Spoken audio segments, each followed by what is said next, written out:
Olá, eu sou Roselene Teixeira Rodrigues e este é o Educação em Voz Alta, o podcast que provoca reflexões, inspira práticas e aproxima quem acredita no poder transformador da educação.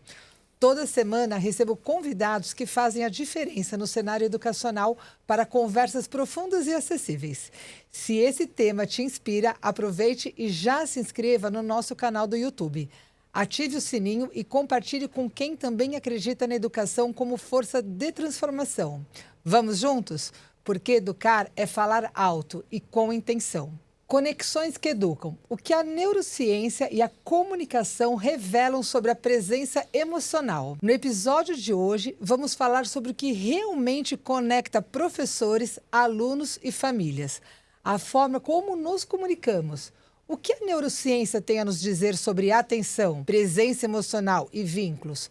Como podemos nos tornar comunicadores mais conscientes dentro e fora da escola? E para isso, eu tenho a honra de receber William Borghetti, especialista em neurocomunicação e um apaixonado por ajudar pessoas a se expressarem com mais clareza, segurança e impacto. Bem-vindo, William. Muito obrigado, Rose. Aliás, Educação em Voz Alta é um belíssimo nome. Eu gostei muito quando soube do nome e diz muito do que a gente está fazendo aqui, né?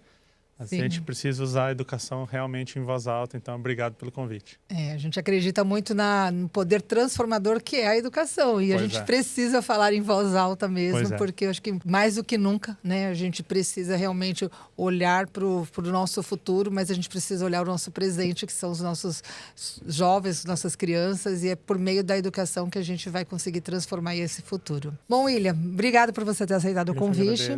Me conte um pouquinho da sua trajetória profissional, da sua formação, como que você chegou na neurocomunicação. Muito legal. Bom, eu venho do empreendedorismo, né? Eu sempre empreendi desde muito pequeno, assim. Eu vendia sorvete para molecada jogando bola na rua, né? Aquela pessoa que fica olhando oportunidades de negócios em todos os lugares. Até então não fazia ideia do que era empreender ou de ter uma empresa, mas... tem um lugar ali que vende sorvete a 50 centavos e aqui eu posso vender R$1 e ganhar um sorvete porque todo mundo sai com sede do jogo. Sempre fui ruim de bola, né?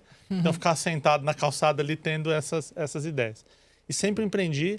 Em um determinado momento da minha vida, eu provei os dois lados do empreendedorismo, né? Eu tive uma empresa que deu muito errado. Eu tive uma quebra em 2015 que eu fiquei com 5 milhões de dívida. E provei um lado maravilhoso do empreendedorismo de uma empresa que deu muito certo. E nessa empresa, em 2016 ou 2017, me causava um incômodo muito grande eu perceber que eu tinha pessoas incríveis trabalhando comigo, mas que na hora da comunicação elas não conseguiam se expressar e isso tornava elas um profissional menos relevante. Veja bem, não era por capacidade técnica, era por capacidade de comunicação. Então, eu sempre gosto de citar um exemplo de um amigo, né, que trabalhou comigo lá, o André. O André era o seguinte, ele chegava num espaço, a nossa empresa era de terceirização, de portaria, limpeza e tal. Então, ele chegava num espaço e ele falava assim, aqui vai precisar de 2 litros de detergente, 3 vassouras, isso aqui, 2 panos e tal. Aí eu falei, cara, esse cara é incrível, né? Ele olha o ambiente, ele sabe o quanto de mão de obra, material e tudo mais. Aí, às vezes, eu chegava no cliente e o cliente falava assim, cara, o que que eu falo? Calma, vou trazer um cara que você vai subir nessa mesa que vai dar show. Chegava lá, não, precisa, acho que vassoura. Aí o cliente falava, esse cara é o teu profissional? Ou seja, ele tinha uma capacidade incrível, mas não sabia expressar. E aí eu comecei a estudar sobre como ajudar esse tipo de pessoa na equipe que era muito bom tecnicamente e não conseguia se expressar. E aí eu comecei a estudar sobre comunicação, sobre oratória. Fui fazer curso lá com o Reinaldo Polito. Nossa! Né? Fui buscar isso daí. E aí, nesse momento, eu comecei a perceber que havia uma questão emocional nesse jogo. Porque eu falava, o André, quando ele tá de boa comigo, batendo papo assim, a gente tá almoçando, ele performa. E por que na frente do cliente ele não performa? Ou seja, não é questão de conhecimento, é questão de emocional. Ele tá nervoso ali. Ele tá travando ali, né? Isso. E isso me levou a comecei a ajudar pessoas que tinham medo de falar em público. Comecei a dar treinamento, comecei a fazer conteúdos e tal. E nesse momento, um amigo, Jones, dava aula no Instituto Maior de Tecnologia e me chamou para um projeto que ele falou assim, olha, o aluno da engenharia, ele é um perfil mais travado. Então é aquele gêniozinho que o cara é incrível, criando coisas maravilhosas, mas ele não performa. E foi aí que eu entrei na educação formal, né? Na escola, na universidade. O nível superior, então. começou pelo nível superior. No nível superior. Então a Mauá, ela faz um projeto chamado PAE, Projeto de Atividades Especiais. Sabe, eu esqueci o nome agora. Sabe quando a gente está na faculdade que fica assistindo palestra e vai tendo horas? Sim, créditos. Vai gerando créditos de horas, isso. A Mauá não usa esse método. O que a Mauá faz? Ela pega um curso no semestre. Então, você faz a grade e escolhe um curso no semestre. Então, tem curso de fotografia, tem curso de Excel, tem curso de cálculo, tem curso de um monte de coisa lá que tem a ver ali com o que o aluno está estudando. E aí, eu criei o de neurocomunicação para ajudar esses alunos a falarem em público e tal. Nesse momento, a Mauá criou, a área de marketing da Mauá me chamou para levar essa aula para as escolas do ensino médio, que eram as escolas ali que são clientes, né? Sim. O aluno se forma para entrar na faculdade. Então, a Mauá, em vez de ir lá dar um panfletinho e falar, estuda aqui na Mauá e tudo mais, até porque a Mauá já tem um nome consolidado, de 70 anos e tal. Aí, o que a Mauá fazia? Me levava nas escolas de ensino médio para dar aula para os alunos. E ali eu percebi que era onde começava o problema do falar em público. Porque o adulto que tem medo de falar em público, ele não aprendeu o adulto a ter medo. Sabe assim, a pessoa até 35... É isso que eu ia te falar. Isso começa desde as crianças. Exatamente. Eu observo que essa dificuldade de falar em público vem desde as crianças. Tem as crianças que são mais expansivas e as crianças que são mais introvertidas. E tem as crianças que no primeiro momento de uma atividade em grupo que você precisa se expressar numa sala de aulas, elas também têm essa trava, né? Isso. Vamos dizer. E aí eu acho que com o tempo, com o passar dos anos, isso vai até somatizando cada vez mais. E aí acaba realmente tendo adultos mais retraídos e com toda essa dificuldade que a gente vê em todas as organizações, né? E dependendo do ambiente que essa criança vive, ela vai ter um estímulo para mudar ou um estímulo para continuar. Exatamente. Ela vai ter algum estímulo. Ou ela vai travar ainda mais. Então, às vezes, a mãe fala assim, você fala muita besteira, não fica falando. Você não sabe, por que você abre a boca? A criança fala, então é melhor ficar quieto. Às vezes, assim, acontece muito, por exemplo, a criança sofre um bullying na escola, fala na aula. Aí alguém faz um bullying. O professor, às vezes, faz um bullying. Fala, isso é pergunta que se faça na aula e tal. Aí, retraiu. Aí, no outro dia, ele fica quieto. E aí, ninguém zoa ele. Aí ele fala, aí ele entende entendi. Que quando eu falo, e a criança ou adolescente, o cérebro tende a generalizar. Então, assim, se uma coisa, ela não tem essa visão assim, não, tem lugares que eu posso falar, tem lugares... Isso é um pensamento adulto. Criança e adolescente pensa assim, uma pessoa de camiseta azul brigou comigo, pessoas de camiseta azul são perigosas. É um pensamento generalizado. Né? Tanto que os amigos é o melhor amigo da vida ou pior pessoa do mundo. Né? Aí, mãe, conheci um novo amigo. Nossa, minha amiga, minha melhor amiga, minha best, como eles falam, né? Conheceu ontem. E semana que vem já não é mais amigo. Se a gente falar de comunicação, a gente vai falar desde os bebês, né? A primeira forma de se expressar, aí começa pelos bebês, que é pelo choro. Então, né? Eu ia chegar nesse ponto. Eu tenho uma tese aí que eu levo nos lugares assim e faço uma reflexão que é a seguinte. Você já viu um bebê com medo de se expressar? Não. Eu nunca vi. Eu nunca vi. O bebê fala assim, tô com fome, mas tô no restaurante, né? Melhor eu ficar quietinho aqui, esperar. Fiz cocô aqui na fralda, mas é melhor eu ficar quietinho. Quando chegar em casa eu aviso, eu dou um chorinho para minha mãe. Isso não existe. Todo ser humano que nasce se expressa. Todos. Deu fome, chora, grita, dá risada, expressa aquilo. O que começa a acontecer? Bebê que chora é feio. Não pode chorar. Você viu que tinha visita aqui? Você viu que a gente estava na rua? Você fez isso? Você brigou? Você gritou? Você falou alto? E isso é passado da geração para frente, né? Porque a mãe também aprendeu isso, e a avó aprendeu isso, e a bisavó aprendeu isso, e essa coisa toda. E é sem entender que você acaba tolindo todos esses comportamentos. Menina tem que sentar direito, menina tem que... eu vou colocar uma roupinha em você, mas se você... Faz xixi agora, porque senão depois não tem como tirar essa roupinha aí. Como é que... eu decidi fazer xixi agora. Isso não existe. Mas a gente faz isso com as crianças, e nesse caso, principalmente com as meninas, né? O moleque vai na árvore ali e faz, mas a menina não pode sentir vontade de ir no banheiro porque ela pôs uma roupinha lá. Então essas coisas vão moldando um ser humano que acha que falar tá errado, que se expressar tá errado, que trazer uma opinião tá errado, enfim. E foi nesse momento que eu comecei a fazer a ligação entre emoção e comunicação. Então a pessoa está num ambiente X, ela é de um jeito, e ambiente Y ela é de outro. E aí que eu conheci a neurociência, porque a neurociência me deu o bastidor dessa história. Porque a comunicação é um efeito. Então eu estou muito à vontade aqui com você, eu estou muito feliz de estar aqui. Então eu estou me expressando de acordo com o meu emocional. Se eu tivesse sido maltratado quando eu cheguei, ou alguma coisa assim, eu estaria aqui na defensiva. Então, quando a comunicação sai, ela já é a ponta de um processo que já aconteceu dentro do cérebro. Nossa, eu vou lá, a Rose vai me julgar, ela não vai gostar de mim. E se ela faz uma pergunta que eu não sei responder? Nossa, eu tenho medo da Rose. Ou, nossa, que oportunidade de conversar com a Rose tão experiente na educação. Que legal. Essas duas histórias mudam a minha comunicação. É como a gente constrói, né? Qual a história que eu estou contando para mim mesmo? Construindo. De tudo, né? de todos os lugares, de todas as possibilidades, né?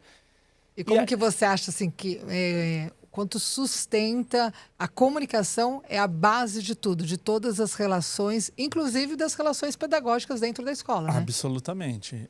Eu penso assim, se nós resolvêssemos, vamos pensar no mundo utópico, com a varinha mágica, plim, todo mundo agora sabe se comunicar. Eu acredito que metade dos problemas do mundo resolveria só se comunicando bem, só usando o tom certo, só usando a forma de se expressar, o timing, o momento certo, né? Então, tem um vídeo que viralizou meu aí, tá com mais de 2 milhões de visualizações, que é o seguinte, eu falo, o adolescente, ele dentro de casa, às vezes, ele entra no quarto e bate a porta. Aí a gente leva isso como uma ofensa pessoal, né? Tipo, você mora na minha casa, esse lazarento come da minha comida, eu pago a conta dele, eu pago a escola, eu pago o celular, e ele vai bater a porta na minha casa? Negativo. Aí você vai lá, mete o pé na porta e xinga, e briga, e grita, para mostrar para ele quem que manda na casa. Só que ele não tem um cérebro que consegue inibir as próprias emoções. O adolescente não tem, tá a informação ali, o pré-frontal que faz essa inibição de comportamento ainda está em construção. Qual que é a tendência desse adolescente? Ou ele estourar e brigar, ou ele se fechar e sentir raiva, né? Aí beleza, deu essa discussão toda.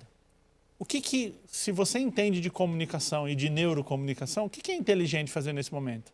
Bateu a porta, você fala, tudo bem, 1-0 para você. Eu vou pegar na hora certa.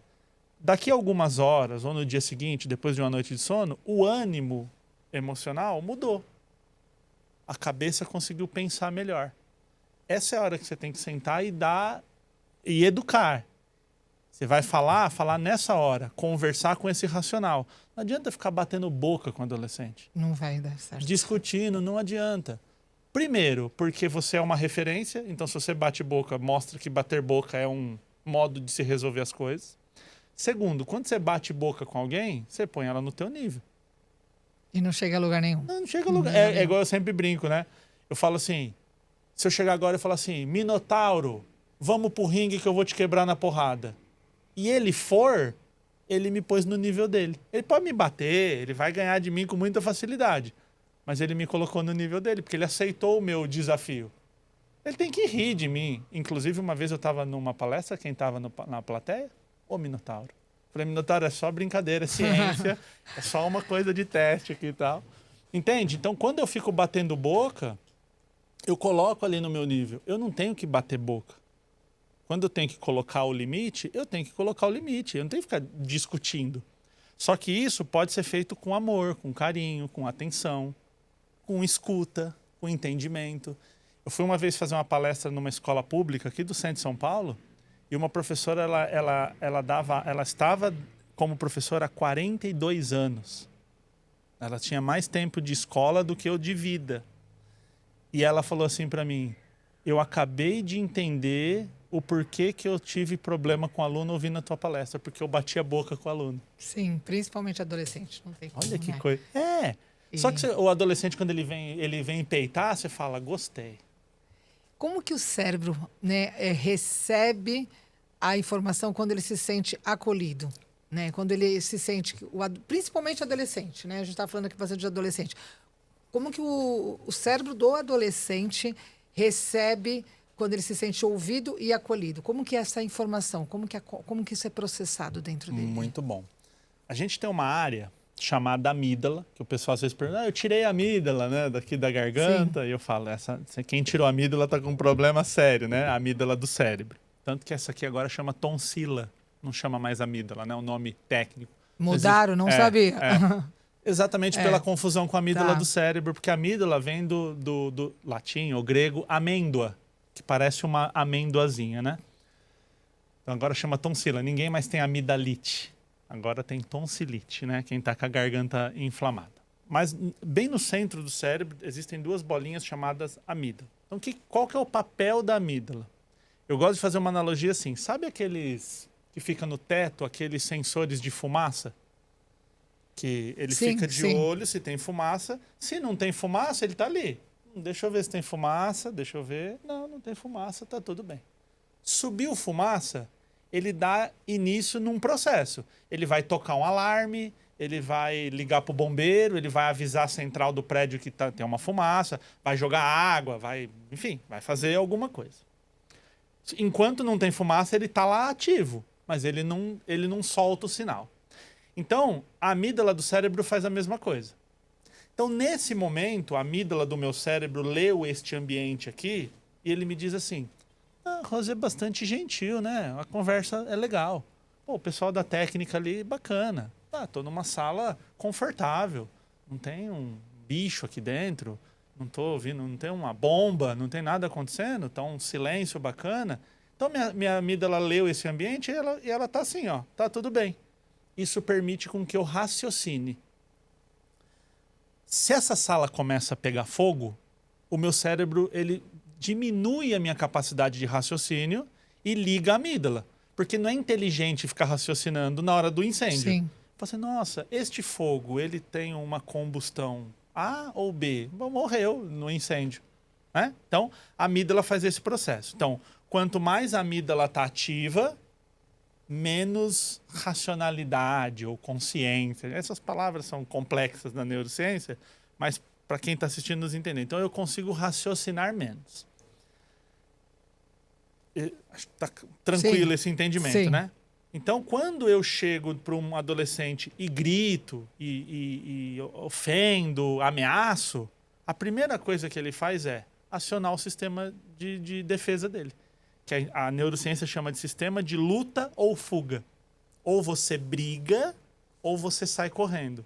Ou você congela, né? Tem também o freeze, né? Que é fight, flight ou freeze no inglês, né? Então, lutar, correr, fugir ou congelar. Que é o mesmo processo que a gente ativa quando a gente vê um bicho, quando a gente vê um assaltante, quando a gente está num lugar pegando fogo. É o mesmo sistema. Então, a tua pergunta foi o contrário disso. Como que é o acolhimento? Quando eu chego com o acolhimento, eu não ativo esse sistema de defesa. Eu consigo conversar com o cérebro que está raciocinando. Que não está pronto ainda o cérebro racional do adolescente, córtex pré-frontal, não está pronto. Mas não quer dizer que não tenha. Ele está em construção. Ele está lá, 60%. É igual um download, né? Olha, não terminou o download, mas está em 60%. Já andou uma parte. Então, quando eu acolho, eu consigo fazer com que ele entenda as minhas intenções. Um exemplo que eu gosto de dar sempre é assim, ó. Tá você e uma criança na casa. Você e uma criança, não tem outra pessoa. Aí um copo aparece quebrado. Não foi você que quebrou. Você sabe que foi a criança. Aí você fala assim, quem que quebrou esse copo aqui? A criança fala, não sei. Ou ventou, abriu a janela. Porque quando o sistema dela de defesa ativa, ela precisa de uma resposta rápida, que não é racional. É igual alguém fugindo de um ladrão, fugindo de um leão na selva, fugindo de um prédio pegando fogo. Então, quando eu acolho, eu consigo conversar e deixar calmo. Olha, o meu papel aqui não é te deixar constrangido. Às vezes eu tô lá falando com a molecada e vem uma pergunta simples. Eu sempre falo, não tem pergunta ruim, a dúvida daquela pessoa é a dúvida dela. E aí ela faz a pergunta, a galera ri. Aí eu falo, eu gosto quando o pessoal ri, porque mostra que vocês são todo mundo aqui é bonzão e todo mundo sabe a resposta. Quem pode responder para ele então, já que é uma pergunta tão besta? Aí ninguém fala. Eu exalto aquele que está perguntando e eu defendo ele. Para quê? Para que ele me pergunte mais. Eu falo, quem que pode responder? Quem que é o bonzão aqui da sala? Porque se vocês estão rindo da pergunta, é porque é uma pergunta muito simples. E aí eu exalto ele e falo para o grupo isso. Falo, então, gente, aqui o ambiente é de conversa, é de entender. O aluno que discorda, ele educadamente, e você explica educadamente para ele o teu ponto de vista. Então, esse acolhimento, você consegue conversar com um sistema que não está no automático, que não está querendo se proteger. Sim. Ele está ali aberto. Você fala muito da comunicação de presença. Assim, na prática, para o educador, o que significa? Como ele se porta para ser realmente ali um comunicador com presença que crie vínculos com esses alunos? Primeira coisa que eu falo para... eu sou filho de uma professora da escola pública, né? Minha mãe deu aula de português muitos anos na escola pública lá em Mauá. Então, assim, eu tive um problema quando eu era adolescente, porque eu falava para minha mãe, a professora tá pegando no meu pé, eu não fiz nada daquilo. E ela falava assim, claro, você é um anjo, né? Eu tenho anjos igual você na minha sala. Sim. Claro que a professora tá pegando no teu pé. Então, eu tinha um problema ali, então eu pude ser o aluno e ser o filho da professora. Então, eu tinha ali duas visões importantes nesse processo. O que eu falo para os professores sempre, eu gosto muito de conversar com o professor por ser um professor e ser filho de uma professora, que é assim, ó, a tua palavra tem peso, ponto. Isso não tem discussão. Acabou. A tua palavra tem peso. Você precisa decidir qual é o peso que você quer colocar no aluno com a tua palavra. Se é aquele peso legal, sabe? Nossa, a palavra tem peso. Ela mexeu, ela motivou. Ou se é uma palavra, um peso igual uma mochila de pedra nas costas do aluno. E aí eu sempre trago uma reflexão, e quem está em casa nos assistindo pode fazer agora, que é assim. Pensa no melhor professor que você teve. Você, Rose, vai ser a representante do público. Pensa, não precisa me falar nada, só pensar. Esse primeiro professor que vem na tua cabeça, nossa, o melhor professor, melhor professora que eu tive na vida. Conseguiu lembrar de um? Com legal. Certeza. Vários. Pensa agora no pior professor que você teve. Nossa Senhora. Apareceu aí, né? Forte. Os neuroninhos estavam só esperando ali para avisar. Legal. Provavelmente você... Galera da técnica, conseguiu pensar aí num professor? Beleza. Provavelmente você escolheu esse professor por razões emocionais e não técnicas. Ah, eu gostava da dona Ruth, que tinha 8 mestrados. Não é essa. O que marca um professor bom é...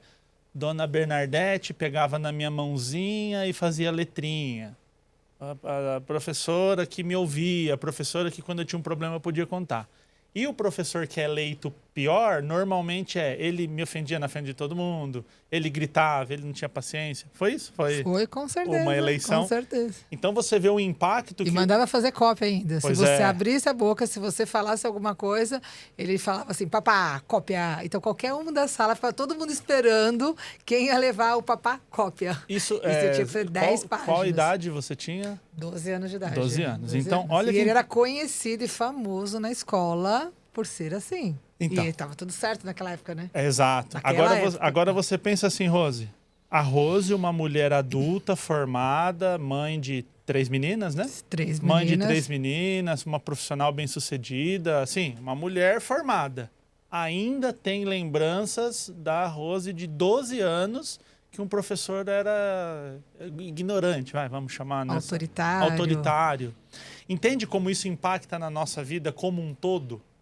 Toda a nossa vida é impactada por causa dessa emoção que o professor tem. Todo professor impacta na nossa vida. E esse problema desse vínculo com o professor, ou o problema de impactar realmente por meio de uma comunicação, da postura que seja, isso também ocorre e é transferido para o aprendizado. Absolutamente. Por quê? Eu posso deixar de gostar ou não de uma matéria devido ao professor. Porque o que a gente faz? E presta atenção nisso. A gente aprende mais com professores que a gente gosta. Da pessoa. Não que a gente gosta da matéria ou da aula. Da pessoa. Tem uma história muito legal sabe o Emicida? O cantor Emicida? Ele tinha um problema com aprendizado de matemática, né? Ele não conseguia aprender. E uma professora viu que ele estava com problema, uma professora de matemática, viu que ele estava com problema de aprendizado e viu que ele desenhava. Ele gostava muito de desenhar durante a aula ali e tal. Ela fez uma história em quadrinhos da matemática para ensinar. Então ela criou um personagem lá, ensinou e tal. Ele aprendeu e passou de ano e foi aprovado por causa da história em quadrinhos da professora. E ele conta isso em vários... Mas eu tenho um exemplo vivo de um professor de matemática que ele é um artista, ele não é só um professor de matemática, ele desenha e ele vai para a sala de aula, ele vai para a lousa, ele faz desenhos assim maravilhosos e por meio desses desenhos ele ensina todos os conceitos e usa aqueles desenhos para ensinar geometria, proporção. E os alunos o relato dos alunos de 12, 13 anos. Eu nunca gostei de matemática, agora estou adorando matemática. As aulas são maravilhosas, agora eu estou aprendendo. Mas é a conexão que está sendo criada com o professor, porque faz sentido. Faz sentido. Né? Eu acho que isso é muito importante. Eu não vou, obviamente, por questões éticas, citar o nome dela aqui, mas assim, eu tive uma professora de biologia que era um capeta. Sabe, parece que assim, existem algumas exceções de professores, e eu tenho certeza no meu coração que isso é exceção, tá? Eu não acho que é a maioria. Mas existe uma pequena parcela que suja esse processo todo, que são professores que parece que eles têm o prazer da punição. Sabe aquela coisa sádica? Aquela coisa assim, agora vocês vão ver, vão copiar 100 páginas. Porque ele ali é uma autoridade e ele pode ali gerar dor e sofrimento naquele aluno para o aluno aprender como que a vida não é uma gracinha. Vai copiar 100 páginas. E aí eu tive uma professora dessa de biologia. E eu sempre odiei biologia. Sempre odiei. Para mim era a matéria mais odienta do mundo. Aquela coisa de mitose, meiose, membrana, citoplasma e núcleo. Aquilo era odiento. Hoje a minha vida é estudar biologia. Você está me trazendo uma questão. Da mesma forma com que muitas vezes nós podemos travar a nossa comunicação mediante uma situação de um terceiro e a gente se recolher, mas não existem pessoas também que se utilizam da comunicação para se colocar a sua autoridade? Total. Como você está falando agora, dessa professora. De alguma forma, ela queria ter o controle. Então, muitas pessoas, eu acredito que elas utilizam da comunicação para manter o controle que, de alguma forma, por qualquer que seja o motivo, ela não se sente talvez segura? Então, e aí é o que eu digo assim, ó.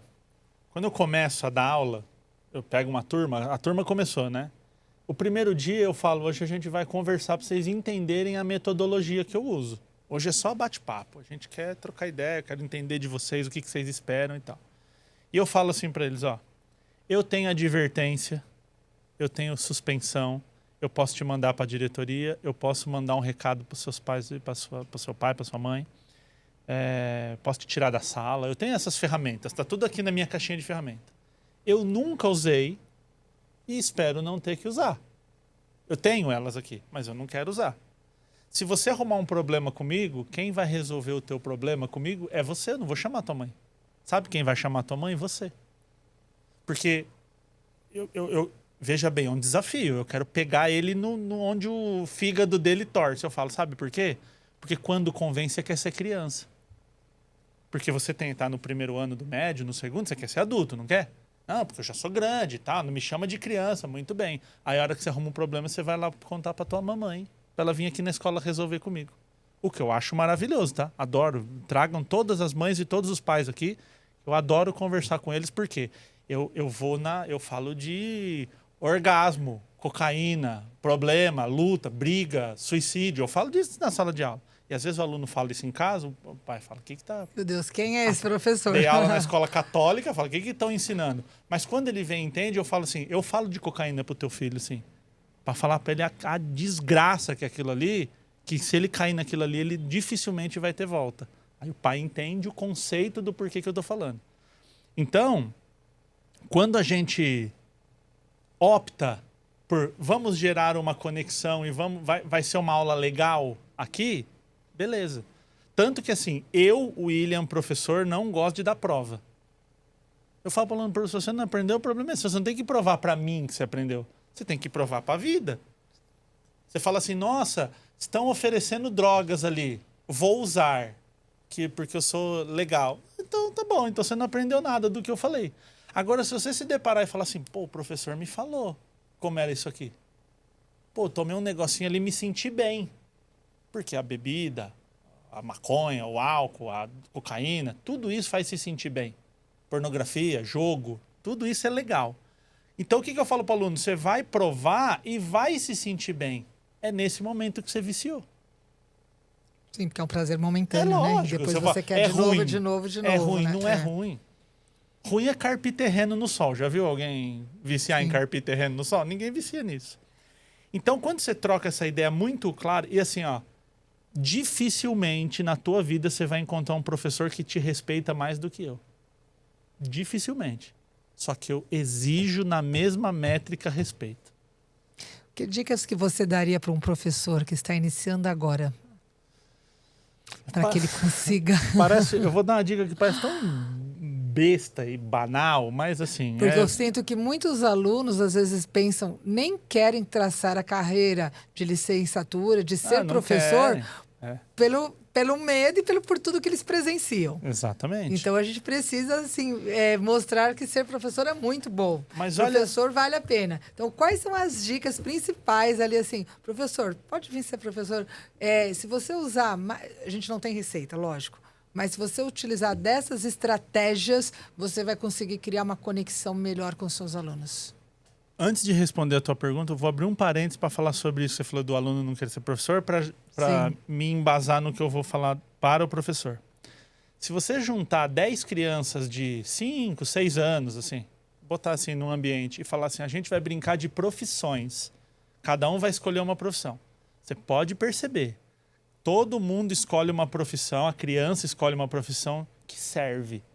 Ela quer ser lixeiro. Ela quer ser enfermeiro, ela quer ser professor, polícia. Ela quer ser polícia, bombeiro. Profissões que servem. Ninguém quer ser diretor de empresa. Eu quero ser diretor de empresa. Porque não é legal brincar disso. Legal é brincar quando eu posso servir o outro, né? Então, na nossa formação, no nosso instinto, poder ensinar alguém, ser professor, é uma coisa linda.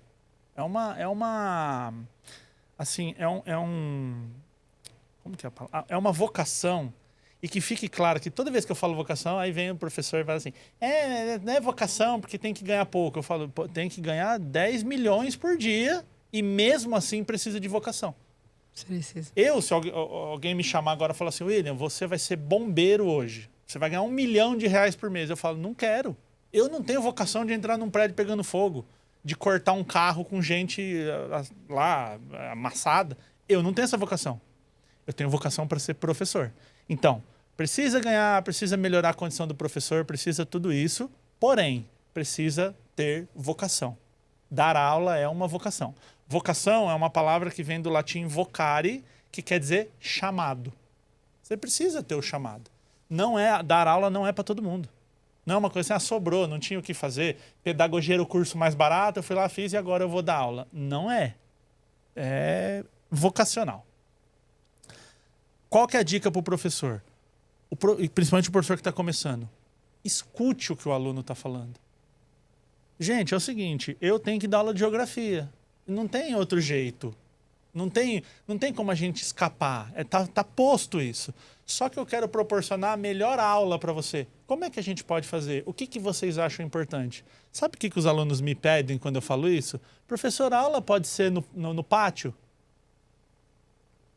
Eles adoram sair de sala de aula. Cara, aí eu falo atividades assim diferenciadas. Para mim pode ser dormindo, deitado no chão, de ponta cabeça, na piscina, pode ser em qualquer lugar. Para mim não importa. Entende que quando eu baixo a guarda aqui para poder acertar aqui. Então eu falo, baixa aqui. Aí a hora que ele baixa eu falo, tome, receba a informação desse lado aqui. Então, o professor que escuta, que dá valor para o que o aluno está sentindo, dá valor, então explica, traz. Eu tenho um amigo lá em Mauá, um irmãozão meu chamado Omori. O Omori tem uma rede de escolas de pré-vestibular, cursinho. Tá. E eu sempre brinco, né? O Pierluigi Peazzi dizia o seguinte, existir cursinho pré-vestibular é um absurdo, né? É um absurdo você ter que preparar alguém na faculdade depois que a pessoa ficou 20 anos estudando, você tem que colocar ela num cursinho. E aí o Pierluigi Peazzi fazia a seguinte analogia. Ter cursinho pré-vestibular é igual ter um hospital que atende erro médico. Então assim, nós professores não ensinamos como deveríamos e aí ele tem que ir lá fazer um cursinho. E eu falo, meu irmão, meu amigo, irmão, amor, dono de uma rede de escola, eu falo isso para ele. Eu falo, você tem um trabalho que é um vácuo do mercado. O mercado não produziu bons alunos, você tem que... Eu vou discordar um pouquinho aí. Por favor. Eu vou discordar um pouquinho, não necessariamente. Vamos lá. Eu acredito que assim, existe um sistema e o sistema funila demais. Então, muitos cursinhos, eles acabam, infelizmente, sendo necessários porque você tem um número de vagas menor do que uma demanda. Eu concordo com você que ele é necessário. Mas ele não deveria existir, você concorda comigo? Se as escolas formassem como deveriam? Sim, mas com certeza. Eu acho que as escolas estão entregando bastante, não vou generalizar, tem escolas que entregam, tem escolas que não entregam. Mas acontece que existe um sistema que na hora que chega num vestibular é cobrado muito mais do que a escola tem que entregar. Porque ele precisa peneirar e ele precisa filtrar. E aí, eu concordo com você. O que eu quero dizer é assim, vamos pensar assim, ó. Existe uma associação ali que cuida das crianças de rua. Uma ONG, aí você fala, cara, é um trabalho lindo. Às vezes a igreja cuida da criança. Agora, se não tivesse criança de rua, isso não precisava nem existir. Com certeza. Só existe porque alguém não fez o trabalho que deveria fazer. Né? Esse é meu conceito. Mas, falando do Omori, aí ele vai explicar a Segunda Guerra Mundial. Certo? Ele tem que ensinar lá para o cara que vai fazer a vestibular. O que o Omori faz para explicar a Segunda Guerra Mundial? Ele faz uma associação da Segunda Guerra Mundial com o Harry Potter. E aí os alunos deliram. Aí ele põe lá, eu não sei muito de Harry Potter, mas tem lá o Voldemort é o Hitler. E o outro é isso aqui. E aí a região que foi tomada e ele vai associando, aquilo já está na cabeça do moleque. Quando ele chega no vestibular, é só ele fazer a associação. Ele fala, esse aqui é o... É uma aprendizagem mais significativa, né? E a molecada adora. Se o professor se veste de Harry Potter, vira um negócio maluco. E agora, sabe o que vai ter? Um professor agora, no comentário, pode ter certeza, viu? Ele vai estar falando assim, mas então eu tenho que me vestir de Harry Potter para dar aula? Não, não é isso. Mas você precisa tornar a sua aula uma coisa atrativa. Porque quando a gente fala assim, Rose, eu dou aula e o aluno não me presta atenção em mim. Né? A gente não escuta essa frase. Eu dou aula e eu vou lá e dou minha aula. O aluno não presta atenção? Eu falo, vamos transferir essa ideia para outras áreas. Eu monto uma loja e nenhum cliente compra. A culpa é do cliente, porque ele não vem comprar na minha loja. Eu toco, a minha banda toca e ninguém vem assistir. A culpa é do espectador. Eu tô aqui tocando e ele não vem me assistir. Eu tô numa festa e converso com as meninas e nenhuma quer namorar comigo. Tudo culpa das meninas. Eu aqui, incrível, e elas não querem namorar comigo. Então, essa terceirização da culpa, ela também é muito problemática nesse caso. Então, assim, o professor é uma vítima do sistema e talvez a maior vítima de todo o sistema, mais do que o aluno. Porque o professor está na ponta com uma responsabilidade sem ter a estrutura devida. eu não vou lembrar se é 5 ou 6, mas 5 ou 6 professores no estado de São Paulo, que é o estado mais rico da nação, sofrem violência física todo mês. Sim. Então o professor ganha pouco, o professor apanha na sala de aula, literalmente, ele sofre violência física, ele não tem estrutura para trabalhar, ele tem um caminhão de burocracia. Tanto que eu falo, se eu fizesse um botão que resolvesse um problema do professor, nem era salário que eu ia arrumar, era burocracia. O professor poder ser professor. Tem que ficar preenchendo 1 milhão de planilha, enche o saco, ele não consegue. Chega um determinado momento que ele fala, cara, eu só quero preencher essa planilha e ir embora. Quer dar aula? Dá qualquer aula lá, porque a planilha e o dado. Então, o professor é uma vítima desse sistema. Só que o professor precisa entender também que ele tem parte nessa responsabilidade. Ele é o agente mais importante ali. Você fala, eu não vou dar uma aula de qualquer jeito porque o governador, porque a coordenação, porque a diretora, porque o aluno não quer saber, porque o pai do aluno... Acabou. Então, a gente precisa, dentro da sala de aula, entender que o adolescente é um ser em formação. Ele pensa coisa errada. Adolescente é ruim, né? Desde que o mundo existe, adolescente é ruim, atrapalhado, pensa besteira. E todo tá tudo mundo bem. Todo mundo passa as mesmas coisas. Isso. Hoje eu tava conversando com uma seguidora lá e ela falou assim pra mim, ele agora tem esses desenhos aí que é muito estimulante, fica estimulando a dopamina das crianças. Eu falo, de fato, tem que... É o Brain Hot lá, que a criança fica lá. Aí eu falo assim, mas eu quando era criança assisti o Tom e Jerry. Lembra que o Tom corria atrás do Jerry e ficava... E luz, e corrida, e barulho. Aquilo não é hiperestimulante também? Então assim, agora é hiperestimulante. Nossa... Quando eu era criança, o mundo era o Jardim do Éden e hoje o mundo é perdido. Cara, o mundo é ruim, atrapalhado, problemático, o adolescente dá trabalho. Tem um texto que fala assim, o jovem não respeita lideranças, o jovem é seguido por impulsos sexuais, o jovem não sabe sentar à mesa, o jovem não sabe respeitar pessoas mais velhas. Aí você fala, é isso aí. Quem escreveu? Aristóteles, dos 2.500 anos. O jovem os mesmos comportamentos, é ruim desde sempre. A questão é, o professor precisa entender esse processo, esse procedimento e trazer esse aluno para ele, ouvir o que ele tem. Como vocês acham que é melhor? Eu preciso dar uma aula sobre mitocôndria. Eu preciso dessa aula. Como que vocês acham melhor? O que a gente pode fazer para tornar a aula mais... Hoje a gente fala muito das metodologias ativas, né? A gente tem que trazer outras estratégias e outras formas realmente para ter essa conexão e esse interesse do aluno. Agora, mudando um pouquinho de escola, vamos falar... Só deixa eu fazer prometo ser muito breve. Lógico. Eu sempre briguei muito com escola que ensina literatura na fundamental e médio. Eu falava assim, cara, a literatura é uma leitura muito difícil. Hoje eu leio um Dom Casmurro, eu acho incrível. Mas quando eu tinha 12 anos, eu não achava. E às vezes é tão maçante que o aluno perde o interesse. Eu sempre defendi essa ideia.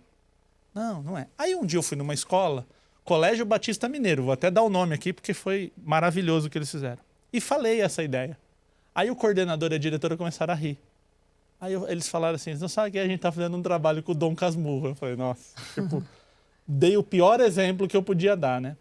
Aí ele falou, só que sabe como a gente tá fazendo? Tem a ideia lá, o Capitu traiu ou não traiu, o Bentinho, certo? Sim. Eles falaram assim, pessoal, a gente vai fazer um júri. E quem acha que traiu vai defender com argumentos. Quem acha que não traiu vai defender com argumentos e a gente vai chegar num consenso igual a um tribunal. Aí as mães falando assim, eu chegava em casa, meu filho jantando Dom Casmurro. Sim. Com toda voracidade. E ali eu percebi que até um preconceito meu de achar que não tem que ensinar. Não, tem que ensinar. É a forma com que você ensina. É a forma. Você pode por meio de um júri, de um teatro, de uma representação. Isso. É a forma com que às vezes você aborda aquele conteúdo que ele passa a ser significativo ou não. Exatamente. Bom, mas comunicação, a gente enfrenta problemas, né, em todos os aspectos. Então, agora saindo um pouquinho da escola, o que representa ali uma boa comunicação? O que as pessoas podem, assim... Porque a comunicação vai muito além das palavras. A comunicação também, muitas vezes, ela é verbal. Né? Total. A própria forma com que você já chega, você já está se comunicando, né? E hoje a gente percebe muito nas empresas, nos relacionamentos, que o grande problema maior sempre é a comunicação. De que forma que a gente pode tornar a comunicação mais efetiva? De novo, fazendo o mais simples. em vez de ir para frente, a gente tem que dar uns passinhos para trás. Primeira coisa que eu sempre pergunto, o que é comunicação? Né? Tipo assim, eu preciso melhorar a comunicação. Tá, mas o que é comunicação? Então, comunicação, a palavra comunicação vem do latim communicatio, que significa tornar comum. Então, eu sei e agora você também sabe. Então, a partir do momento que a pessoa entende o que você está dizendo e principalmente qual que é a sua intenção naquilo que você está dizendo, você se comunicou bem. Porque fica parecendo assim, comunicar bem é alguém que fala muito bonito. Sabe quando a gente ouve um discurso do Juscelino Kubitschek, e você fala assim, esse cara se comunica bem. Nem sempre. Falar as pessoas bonito. Compreenderam, entenderam. Exatamente. Aliás, usando um exemplo político aqui, sem que ninguém jogue cadeira na gente, mas pensa assim, o Lula e o Bolsonaro tiveram 92% dos votos válidos em 2022. 2022, que os dois 22. 92% dos votos válidos ou foi no Lula ou foi no Bolsonaro. Por quê? Porque eles se comunicam bem. Você pode odiar, você pode não concordar. Mas é assim, ninguém fala, nossa, eu não imaginava que o Bolsonaro pensava isso. Nossa, eu nunca imaginei que o Lula pensasse desse jeito. Não. Todo mundo sabe exatamente o que eles estão pensando. E aí um outro exemplo oposto a isso é o Michel Temer. Michel Temer é um cara 1 milhão de vezes mais bem preparado que o Lula e que o Bolsonaro. Muito mais estudado, muito mais um português, vivido, assim. Um português, mas ninguém entende. Você assiste a um pronunciamento do Michel Temer, você não entende o que ele está querendo. Tá, isso é bom ou é ruim, né? Vamos ganhar ou perder. Aí vem o Lula e fala assim, tem uma picanha lá que você vai comer. Ou o Bolsonaro fala, não, a gente vai acabar com o bandido. Aí você fala, tá, entendi o que vai acontecer. Então, comunicação é tornar comum. É na simplicidade, é no acolhimento, é de você... eu vi um estudo uma vez, tem uma associação que chama PMI, Project Management Institute. É uma instituição mundial que ela estuda projetos e tal, chama PMI. Ela fez a seguinte pergunta para líderes do mundo todo. Falou assim, o que faz um projeto dar errado? Uma pergunta assim aberta. O que faz um projeto dar errado? 73% dos entrevistados disseram comunicação. Aí a empresa cria um prédião bonito, espelhado lá na Paulista, compra um sistema inteligência artificial, você chega lá, tem chafariz, tem máquina de café à vontade, tem tudo, e não pensaram na comunicação. 73% dos entrevistados líderes falaram que um projeto dá errado por causa de comunicação. Então, a comunicação é tornar comum.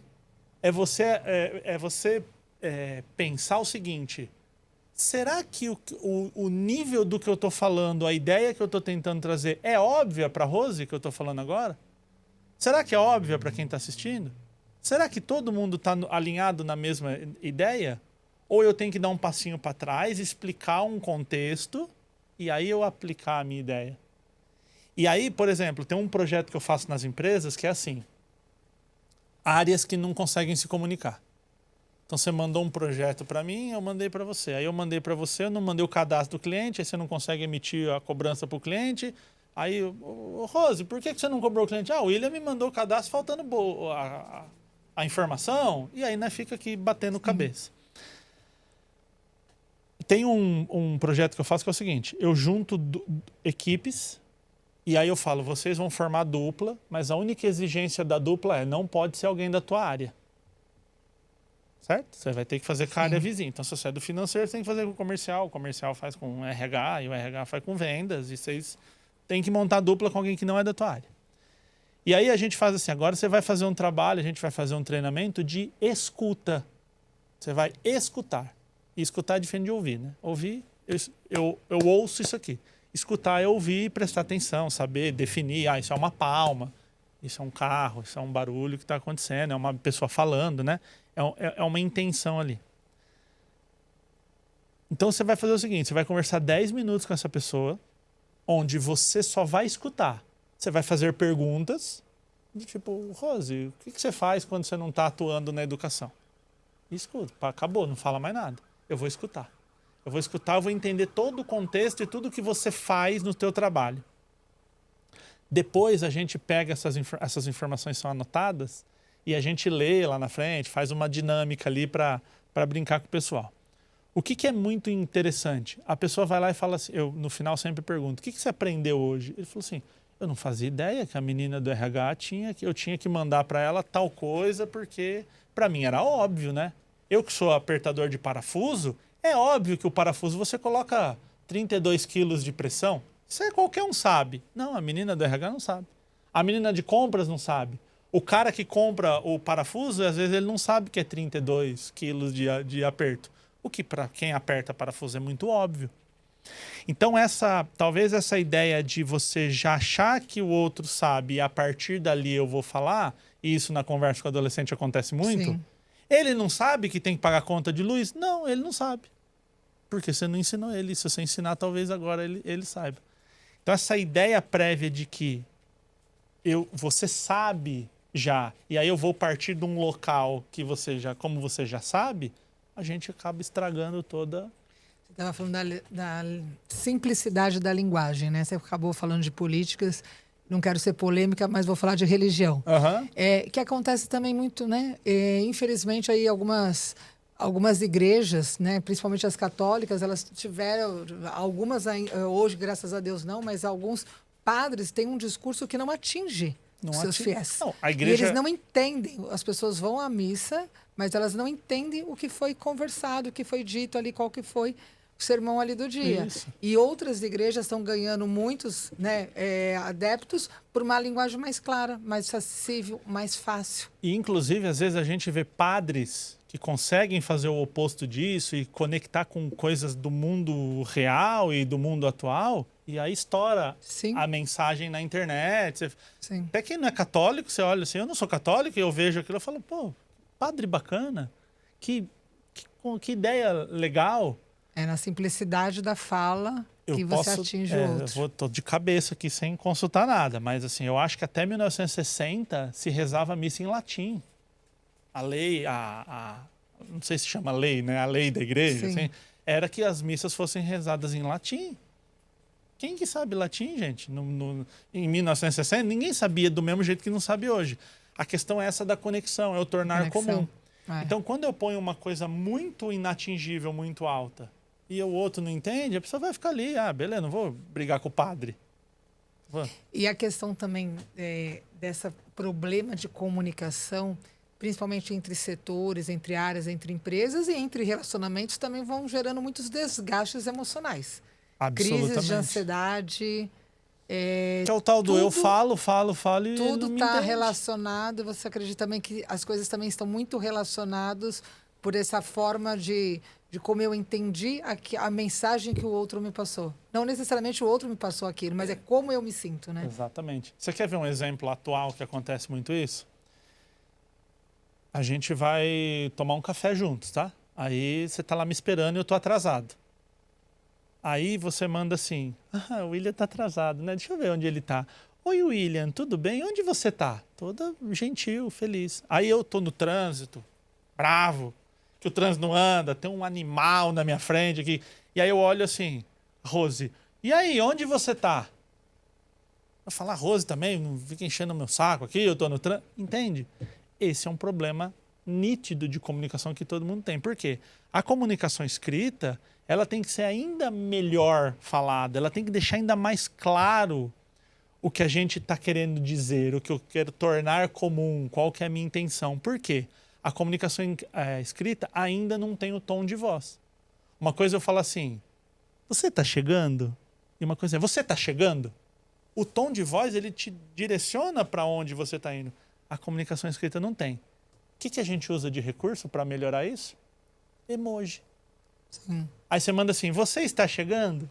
E põe uma carinha sorrindo. Sim. Um coraçãozinho, aquela carinha que tem um coraçãozinho do tipo, que fofinha, a Rosa tá só perguntando se eu tô chegando. Se você fala, você tá chegando e uma cara brava, eu falo, ela tá brava. E se o teclado tá em caixa alta e você manda só porque tá em caixa alta e as pessoas já entendem de forma diferente? Às vezes você tá no computador, no WhatsApp web, e aí você tá preenchendo um formulário que tem que ser caixa alta. Sim. Aí você abre aqui e fala, estou chegando. Caixa alta. Pronto. Você já passou tá gritando por quê, né? As pessoas falam, tá gritando por quê na caixa alta? Esse tipo de coisa. Então, ter consciência de cada coisa que está sendo falada é muito importante. Porque senão a gente cai no automatismo. É igual lá, eu sempre dou esse exemplo na aula. Tem uma aula que eu ensino a estrutura de um neurônio. Ensino lá dendrito, núcleo, axônio, bainha de mielina. Faço uma anatomia de um neurônio. Nessa aula, eu falo assim para os alunos: maconha faz bem ou faz mal? Ah, viram uma loucura aquilo lá. Fala, então presta atenção que eu vou explicar para você como é que a maconha age no cérebro de um adolescente. E aí eu dou uma aula de anatomia, de neurônio. E aí no final eu venho e amarro. Eu falo, você está entendendo então que, por exemplo, a maconha desregula os níveis de dopamina, que para um cérebro adolescente é uma coisa ruim. Todo mundo quer saber o porquê, né? Quer entender, né? Exatamente. Agora você chega lá, bom dia, jovens alunos. Hoje falaremos da anatomia de um neurônio. O neurônio é composto por um núcleo, pelo dendrito, pelo axônio. Cara, não vai funcionar. William, caminhando aí já para o final, no começo nós falamos que quando os bebês são pequenos, né, não têm ainda consciência, eles não reprimem a sua comunicação. Eles se esperneiam e, de alguma forma, eles manifestam seus desejos. E com o passar do tempo a gente vai vai reprimindo mediante aí posturas do ambiente, falas. Que conselho você daria para os pais para que a gente consiga ter uma comunicação mais efetiva com os filhos em todas as idades e para que a gente não promova filhos com medo de se expressar, com medo de se comunicar? Muito bom. Primeiro passo, que talvez seja o mais importante até para toda a vida, não só de adolescentes, mas que o adolescente tem muito impacto, não ache que o jeito que você é o jeito certo e que o outro está errado. Que todo mundo tem que ser quietinho ou que todo mundo tem que falar. Né? Porque tem isso também, né? Você tem lá uma criança que você fala, você se comunica bem. Aí você tem uma criança que não fala. Você fala, você tem que falar mais. Você tem que se expressar mais. Você tem que conversar com as pessoas. Não tem. As pessoas têm personalidades e não é errado ser tímido, ser quietinho. Tem um livro, eu não vou lembrar o nome da autora, mas ele chama O Poder dos Quietos. Inclusive, se o nosso diretor puder pegar para mim aí o nome, Poder dos Quietos. É uma autora. Esse livro mostra que o conhecido como quieto, ele é alguém que presta mais atenção no ambiente. Eu falo pra caramba, eu tô toda hora raciocinando, pensando. Eu perco o detalhe. São os mais observadores, os quietos são mais os observadores. Então, se todo mundo falar muito, é um problema. E se todo mundo for quieto, é um problema. Então, a pluralidade é a beleza. Um fala mais, o outro presta mais atenção, o outro é mais estratégico, e assim a gente monta um time de qualidade. Então, o primeiro ponto é respeitar o jeito das pessoas. O que acontece? Qual que é o problema de ser quieto? Quando você é quieto e não quer ser. Porque quando você é quieto e se sente confortável com aquilo e não tem prejuízo na sua vida, tudo bem, não tem problema nenhum. Agora você fala assim, eu sou quieto e não consigo fazer uma entrevista de emprego. Aí você tem um problema. Aí você começa a olhar para aquele processo e começa a orientar. E se você testasse coisas muito simples, como, por exemplo, perguntar a hora na rua, ou perguntar onde fica um restaurante para alguém, conversar com pessoas estranhas, pessoas desconhecidas. Desconhecida é melhor que estranha, né? Entende? Então, esses pequenos passos, assim, essa contribuição de dizer, tá tudo bem, vamos lá, eu tô junto com você, pode ir devagar. Porque o aprendizado, ele é lento, ele é devagar. A gente só aprende no impacto trauma, né? A pessoa não precisa passar 10 traumas para aprender até um. Um que ela passa é suficiente. Agora, para aprender um comportamento, é devagar. Eu mesmo fui um adolescente muito tímido. Muito daquele tipo, passava mal. Ia conversar com as meninas, se passava mal. Começava a suar, eu era muito tímido, conversar com as pessoas. Tinha sempre um problema. Só que em algum determinado momento da minha vida, eu trabalhava numa empresa e eu ganhava R$600 por mês. Eu lembro do meu salário, era R$600 por mês. E eu fazia vistoria em carro. Então o carro ia lá e eu fazia vistoria e tal. 18, 19 anos nesse período. Aí tinha um vendedor lá que falava assim para mim, William, vai um cliente aí fazer um trabalho, você recebe ele para mim? Você recebe, dá um café pro cara, faz uma recepção, porque como ele era vendedor, o cara era recepção e tal. Aí eu ia lá, bom dia, pois não, tal, toma um café, senta aqui, vou lá vistoriar teu carro. Aí chegava lá, o cara dava assim R$50 para mim, o vendedor. Falava, deu uma boa comissão aí e tal. Aí eu falava, pô, mas R$50, mano, eu trabalho o mês inteiro para ganhar 600, o cara tá me dando 50, assim, numa, né? Aí, beleza. Aí trabalhava. Aí, uma vez, ele pegou e falou assim, você não quer trabalhar na área comercial? Eu falei, eu vou trabalhar na área comercial? Com que jeito? Não passo mal de falar. Como é que eu vou numa empresa vender para alguém? Aí falou, pô, que pena, tô com uma vaga aberta aí, mas, se não dá, tudo bem, né? Tô com a vaga aberta e não consigo preencher, cara. R$2.500 de salário e não consigo preencher. Eu falei, como é que é? Ele falou, 2.500, que dá 600, 6 vezes 4, dá 4 vezes. 4 vezes e pouquinho, pouco mais. 4 ponto alguma coisa a mais. Aí eu falei, até por esse valor aí dá para passar uma vergonha. Superou. Tá. E eu me lembro, Rose, que a primeira empresa que eu fui, eu entrei na empresa ali no Ipiranga. Eu tenho na rua 1822, eu tenho a memória. Eu parei o carro, entrei na empresa, fui na recepção, aí falei, tudo bem, eu preciso conversar com o fulano. Ela falou, aguarda um pouquinho que eu vou chamar. Me deu uma dor de barriga. Eu fui no banheiro da recepção, imagina, com dor de barriga, sofrendo de tão nervoso que eu tava para ter aquela conversa. E aí eu entrei, um cara normal. Ela falou, pois não? Eu falei, isso aqui lá, a gente tem isso aqui. O cara, gostei, vou querer fazer aqui esse trabalho, bibibi, tal, comissão, dinheiro. Eu falei, não é tão pavoroso. O cenário que eu criei na minha... Sabe aquela ideia do Platão? As coisas acontecem no mundo das ideias antes de acontecer no mundo real, né? Então, a catástrofe na minha cabeça era muito pior do que a vida real. E só tem um jeito de você saber disso. Enfrentando. Muitas vezes as pessoas falam, né? Eu tenho medo disso. Às vezes o medo não vai deixar de existir. Pois é. É como você vai lidar com o medo. É a forma com que você enfrenta os seus desafios. Os desafios estão lá. O medo não vai embora. Mas é como eu vou enfrentar esses meus desafios. Eu já devo ter feito mais de 1000 apresentações na minha vida. Mais de 1000. Palestra, workshop, treinamento, aula. Mais de 1000 vezes eu me pus na frente de uma plateia e expus uma ideia. Até hoje eu chego, me dá um nó no estômago. Até hoje. A Fernanda Montenegro fala que também se a Fernanda Montenegro sente isso, eu também posso sentir. É até engraçado que às vezes eu vou nos lugares e o pessoal prepara vou palestrar e o pessoal fala, preparamos aqui uma mesa para você. Eu não consigo. Eu tô com o estômago virado porque e assim, o foco é outro naquele o pré momento. e o pós. Aí depois de 1 hora que eu saio, que aí minhas funções vitais voltam ao normal. Eu sempre tô, mas eu falo, isso me deixa focado.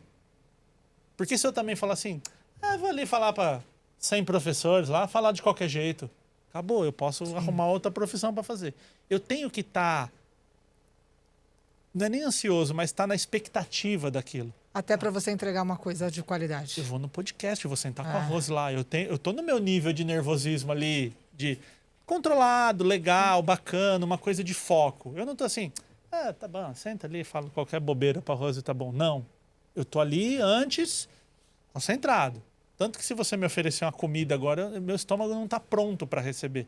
Porque a cabeça, o sistema está todo... depois que baixa a adrenalina, Depois né? que baixa, que aí eu vou voltar ao normal. Então, nunca vai acabar. Por isso que eu falo sempre que não existe controle emocional.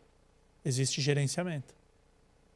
Entra um ladrão armado agora, a gente fala assim, controlei, não tenho medo. Eu decidi não ter medo. Isso não existe. Eu vou ter medo.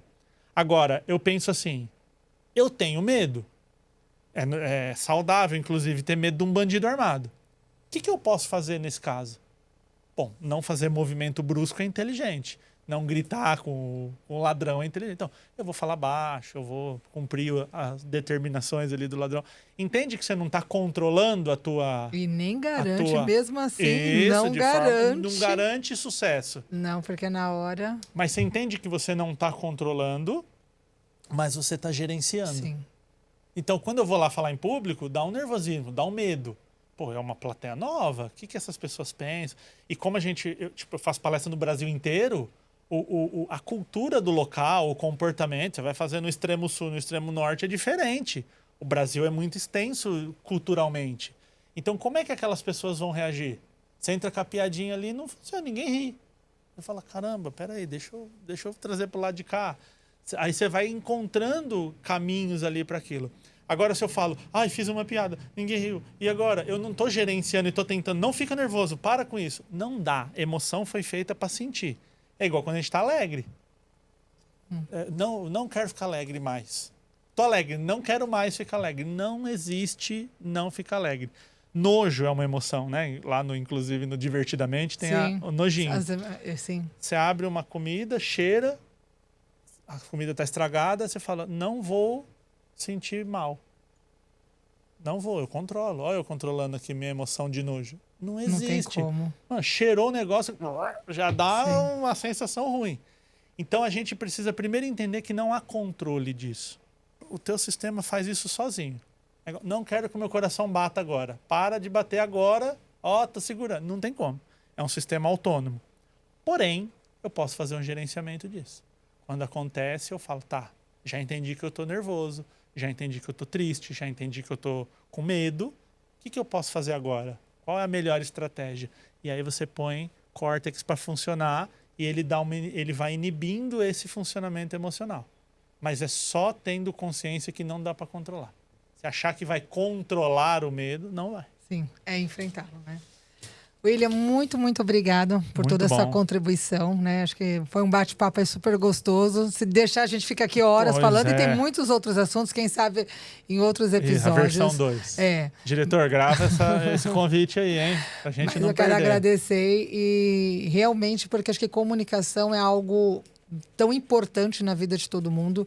E a comunicação, quando ela é feita com conexão, acho que com respeito, eu acho que ela só tem que trazer muitos benefícios, né? Então, acho que falar de comunicação para a gente... Nós se comunicamos o tempo todo. Sim. Nós falamos o tempo todo. Então, o quanto nós pudermos aprimorarmos sempre a nossa comunicação, a gente vai estar melhorando, com certeza, o relacionamento com todo mundo e com nós mesmos, né? E mudando a educação como um todo. E a gente muda a educação como um todo. Principalmente a própria pedagogia não tem uma formação em comunicação. Não tem. Né? Não então, tem. assim, é a ferramenta mais importante do professor e ele não é formado nisso. Exatamente. Então, muito obrigado por você contribuir aqui com a Educação em Voz Alta. Se vocês gostaram aqui desse episódio, desse bate-papo, compartilhem. E com muito orgulho eu encerro Educação em Voz Alta.